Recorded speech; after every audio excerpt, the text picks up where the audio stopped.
Olá! O nosso papo de hoje é um guia prático, sabe? Para pais, mães, guardiões, todos que se preocupam em construir um futuro sólido para os seus filhos. A gente vai mergulhar numa sabedoria que atravessa o tempo para entender os pilares dessa jornada de orientação e, claro, de legado. No fundo, a vida inteira se resume a uma escolha. São sempre dois caminhos. E a grande questão, a que define a responsabilidade de um guardião, é essa aí. Qual direção a gente vai apontar? O nosso papel é iluminar o caminho da sabedoria desde os primeiros passinhos. Então vamos ao primeiro pilar. E ele é fundamental: a disciplina. Mas calma. Antes de mais nada, a gente precisa olhar para essa palavra de um jeito diferente. Não como castigo ou punição, mas como a expressão mais profunda e corajosa de um amor que realmente o protege. E aqui o contraste é forte, é direto. A correção, quando vem com amor e desde cedo, é a maior prova de cuidado. Por outro lado, a falta de disciplina, a falta de limites, não é vista como algo bom, não. É vista como uma negligência tão séria que chega a ser comparada ao ódio, porque na prática é como abandonar a criança num caminho que leva à própria destruição. E junto com a disciplina vem a instrução, a doutrina. E ela é vista como algo muito maior do que um conjunto de regras. É chamada de fonte de vida.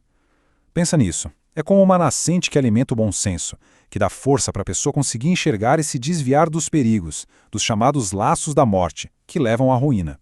Agora a gente entra num ponto delicado. O maior obstáculo para aprender qualquer coisa e para ter paz: a soberba. Ela é identificada como a causa número 1 de todo e qualquer conflito.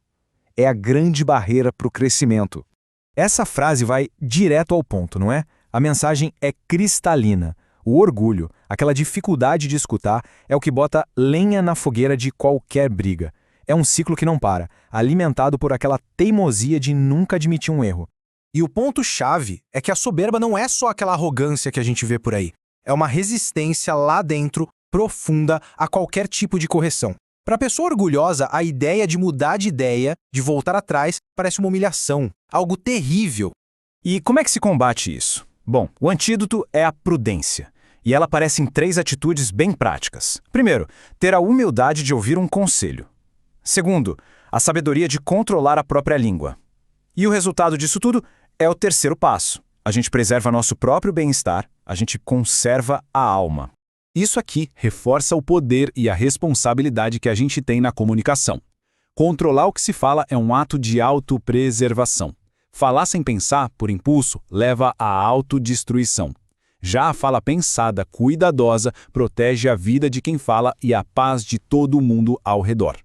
Certo, mas ninguém é uma ilha, né? A gente precisa falar sobre as pessoas ao nosso redor. As companhias que a gente escolhe têm um poder gigantesco, inevitável, de moldar quem a gente é e para onde a gente vai. Olha só que interessante o que esse gráfico mostra. É como se a sabedoria, e a falta dela, fossem contagiosas. Andar com gente sábia te eleva, te constrói, te faz mais sábio. É um caminho para cima. Agora, a companhia dos tolos, bom, ela te arrasta para baixo, direto para a ruína. A influência é total. E essa frase aqui, ela resume tudo de um jeito que não deixa nenhuma dúvida. Escolher com quem andar não é algo passivo, que simplesmente acontece. É uma decisão ativa que define o final da sua jornada. A gente aprende a sabedoria convivendo, assim como a gente encontra a destruição. E tudo isso nos leva ao que realmente fica, ao que importa no final, o legado. Agora a gente vai comparar os destinos desses dois caminhos, focando no que um guardião deixa para trás, usando essa imagem poderosa da árvore da vida. Essa tabela deixa tudo preto no branco. Olha a diferença. O caminho do sábio leva à honra, à vida, a comunicação dele é prudente. A herança que ele deixa chega até nos netos. É como uma árvore que dá bons frutos. Já o caminho do insensato, o resultado é pobreza, vergonha, a comunicação dele só gera briga, a riqueza some e o caminho é áspero, é destrutivo. É importante a gente se aprofundar um pouco nas consequências ruins. Rejeitar um bom conselho, uma orientação, não é um ato de liberdade, não. É o caminho mais curto para a falta de recursos e, talvez pior ainda, para a humilhação pública, para a vergonha. Mas do outro lado, a história é bem diferente. O impacto de uma vida sábia ultrapassa gerações. Uma vida de prudência não beneficia só a pessoa, constrói um legado de estabilidade, de honra, de provisão, que alcançam os filhos e até os netos. E aquela imagem da árvore de vida volta com tudo aqui. Sabe o que ela significa? É a satisfação que vem de dentro. A alegria que alimenta a alma quando a gente alcança um objetivo que foi construído em cima de uma base sólida, a base da sabedoria. É uma alegria que sustenta. Então, a reflexão final volta para a gente, pro agora, pro nosso dia a dia. Não é sobre teorias, mas sobre as pequenas decisões que a gente toma o tempo todo. A pergunta que fica, para cada um que tem a responsabilidade de guiar o futuro de alguém, é essa: qual semente você está plantando hoje para poder cultivar o legado de amanhã?